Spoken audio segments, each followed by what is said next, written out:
City workers try and fail to relocate some of Baltimore's homeless this morning. A handful of people say they will not move to a shelter in East Baltimore as the mayor planned. They've been camped near Guilford Avenue and Pleasant Streets.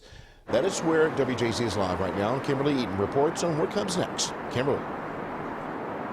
And Vic, the city warned that a clear out was coming, citing safety concerns at an encampment here like poor sanitation and the risk of hypothermia. But when it did come time to move this morning, some of the homeless here said no. In the shadows of Baltimore City, Tent City, tucked under Interstate 83, where its inhabitants reluctantly faded away Friday morning.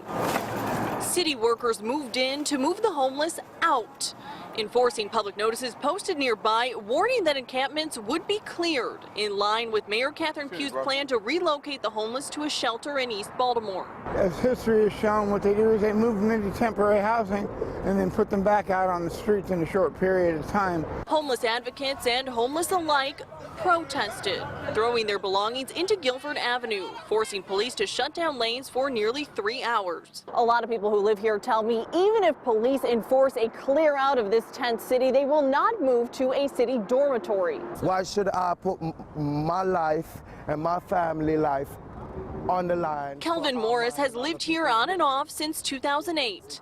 This winter, he watched some of his neighbors freeze to death. Still, he says he feels safer in a sleeping bag than a shelter. A lot of us don't want to go to the shelter. The shelters run like prisons. Volunteers of America Chesapeake runs the facility, writing to WJZ in a statement its ultimate goal is permanent housing for the homeless, with immediate plans in place to provide case services, housing locators, behavioral health services, and employment services. And another big concern for folks here was what happens to my stuff. Well, I asked a city spokesperson that question. He said city workers came down. They helped people pack up, move, and in some cases even provided storage units for folks' belongings. The rest, everything else that was left here, was discarded within the last hour or so. Reporting live in Baltimore tonight, I'm Kimberly Eaton for WJZ. Kimberly, thank you. The $1.5 million program set up for the homeless in East Baltimore gives 40 people housing for up to a year.